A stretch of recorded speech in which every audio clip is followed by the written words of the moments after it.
కాలిపోతున్న మీటర్లట, power metres కాలిపోతున్నాయట. అధిక load ప్రధాన కారణం.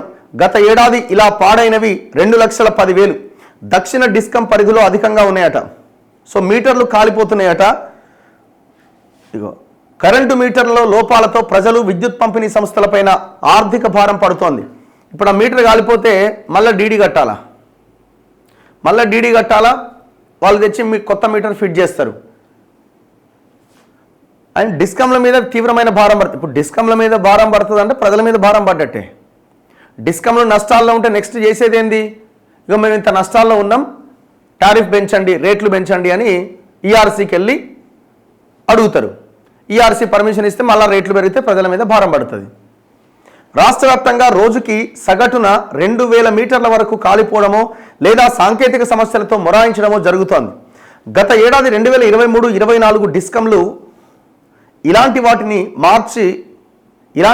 మార్చేసి 7,05,820 కొత్త మీటర్లు అమర్చినాయట. ఈ ఏడాది 2024-25 తొలి అర్ధభాగంలో కూడా దాదాపు 3 లక్షల మీటర్లు మార్చిరట. రాష్ట్రంలో ఉత్తర దక్షిణ తెలంగాణ డిస్కంలు ఉన్నాయి. హైదరాబాద్ కేంద్రంగా ఉన్న దక్షిణ డిస్కం పరిధిలో పరిశ్రమలతో పాటు గృహ విద్యుత్ కనెక్షన్లు అధికంగా ఉన్నందున ఇక్కడ మీటర్లు కాలిపోవడం అధికంగా ఉన్నది.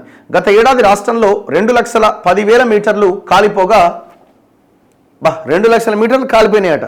వాటిలో మళ్ళీ కొత్తవి పెడుతూనే ఉన్నారు. ఎందుకు కాలుతున్నాయంటే ఏమవుతుంది? లోడ్ ఎక్కువైనప్పుడు కాలిపోతుంది. దక్షిణ డిస్కం పరిధిలోనే అంటే ఎస్పీడీసీఎల్ పరిధిలోనే 1,63,915 ఉన్నాయట. రాష్ట్రంలోకెల్లా అత్యధికంగా మెదక్ జిల్లాలో 37,510, నల్గొండలో 31,695 మీటర్లు గత ఏడాది కాలిపోయినాయి. గ్రేటర్ హైదరాబాద్ నగరంలో ఐటీ పరిశ్రమలు ఎక్కువగా ఉన్న బంజారాహిల్స్, సైబర్ సిటీ, విద్యుత్ సర్కిల్స్లో ఏకంగా 8,000 కాలిపోయినాయట. మరో 25,000కు పైగా సాంకేతిక సమస్యలతో పనిచేయకపోవడంతో మార్చాల్సి వచ్చింది. 1 మీటర్ కాలిపోతే వినియోగదారుడు 2,000 వరకు కట్టాలి. సాంకేతికంగా మొరాయిస్తే మాత్రం డిస్కంలు ఉచితంగానే మారుస్తున్నాయి. ఆ మేరకు డిస్కంల పైన భారం పడుతోంది. 2,000 ఎన్నించి తేవాలి జనం?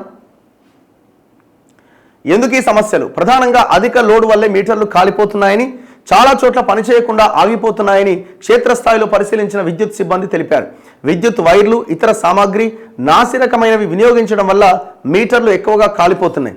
తక్కువ లోడ్ సామర్థ్యంతో మీటర్లు తీసుకొని ఎక్కువ కరెంటు వినియోగించడం, నాణ్యత లేని సర్వీసు వైర్లు మార్చకుండా వాడుతూ ఉండడం వంటి ఇతర కారణాలుగా పేర్కొంటున్నారు. ఇటీవల ఇండ్లలో, వాణిజ్య సంస్థల్లో కరెంటుతో నడిచే ఉపకరణాల సంఖ్య చాలా ఎక్కువగా ఉంటుంది.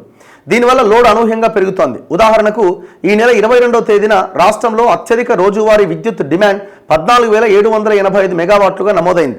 జనవరి నెలలో రోజువారీ డిమాండ్ ఈ స్థాయిలో నమోదవడం తెలంగాణ చరిత్రలోనే ఇది తొలిసారట. ఆ స్థాయిలోకి వెళ్ళిపోయింది.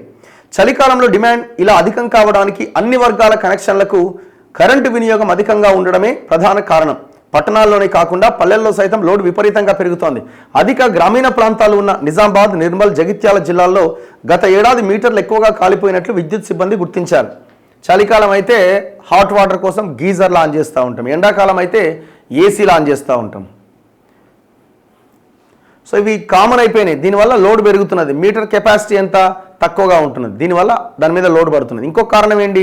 విద్యుత్ వైర్లు ఎక్కడ చక్కగా ఉన్నాయి? మీరు విలేజెస్లోకి వెళ్ళండి, ఇట్లా ఊగుతూ ఉంటాయి, లేకపోతే చెట్లు అడ్డం ఉంటాయి. ఇట్లాంటి రకరకాల కారణాల చేత కూడా మీటర్లు కాలిపోతున్నాయి. ట్రాన్స్ఫార్మర్స్ వల్ల కూడా కాలిపోతూ ఉంటాయి.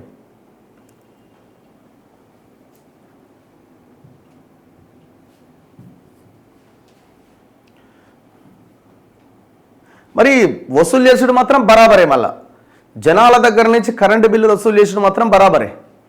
మరి ఎందుకు వీటి విషయంలో నిర్ణయం తీసుకుంటలేరు? ఇది కొత్తగా వచ్చిందేం కాదు. లాస్ట్ 2023-24లో కూడా 2 లక్షల మీటర్లు కాలిపోయినాయట.